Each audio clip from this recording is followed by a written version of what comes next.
வணக்கம். சில நாட்களுக்கு முன்பு திரைக்கு வந்திருக்க படம் வந்து டூரிஸ்ட் ஃபேமிலி. இப்போ சோஷியல் மீடியாவில் நீங்கள் எல்லோரும் பார்ப்பீங்கள். அது சின்ன சின்ன காட்சிகள், அது சம்மந்தமான விமர்சனம் எல்லாம் வந்து நல்லா பாசிட்டிவாக வந்துருக்கு. உண்மையில் அந்த படத்தை பற்றி நானும் ஒரு சில வார்த்தைகள் சொல்லுவோம்.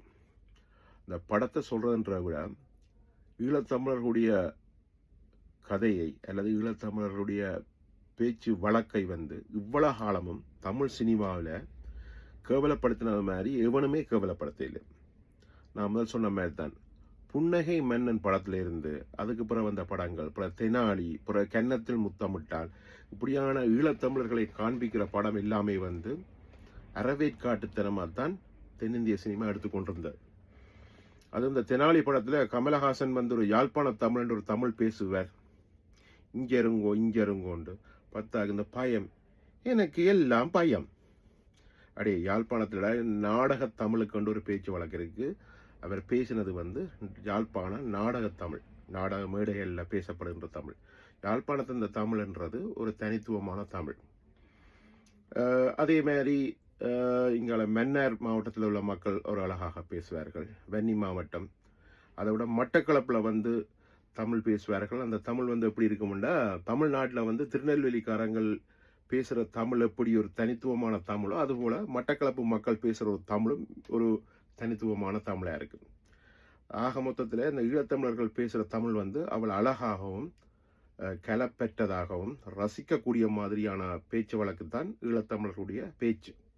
அப்படி இருக்கேக தென்னிந்திய சினிமா இதுவரை காலமும் காட்டப்பட்ட தமிழ் பேச்சுன்றது உண்மையாக பார்க்குறவங்களுக்கு கோவம் தான் வரும். என்ன செய்யறேன்னு சொன்னால், அவர்கள் ஒரு உதாரணத்துக்கு ஒரு ஹாலிவுட் மூவி, அமெரிக்கா பேஸ் பண்ணி எடுக்கிற ஹாலிவுட் மூவி வந்து பிரான்ஸுக்கு வந்து ஒரு படம் எடுக்கிறான்டா, பிரான்ஸில் உள்ள கலைஞர்களை வச்சு பிரான்ஸ் மக்கள் எப்படி ஆங்கிலம் பேசுவார்களோ அதை மாதிரி தான் எடுப்பார்கள்.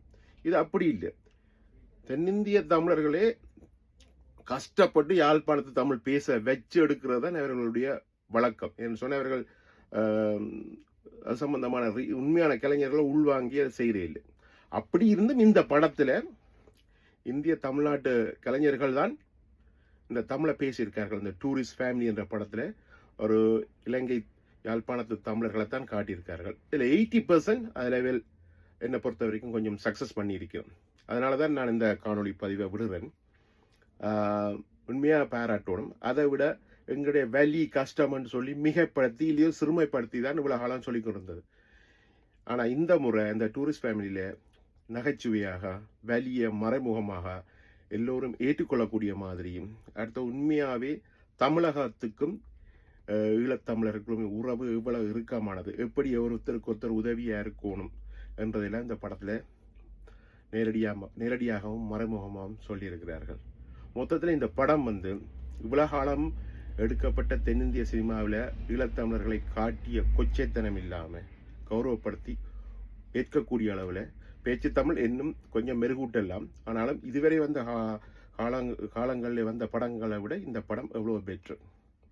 ஏனென்று சொன்னால், போராட்டம் நடக்க இந்த கன்னத்தில் முத்தமிட்டால் படம் வரைக்க அந்த படத்தில் வந்து தமிழில் விடுதலை புலிகளை வந்து ஒரு என்ன செய்கிற காட்டுக்களை ஒழிச்சிருந்து சண்டை செய்கிறார்கள், ஒரு காட்டுவாசியல் மாதிரி தான் காட்டியிருப்பார்கள்.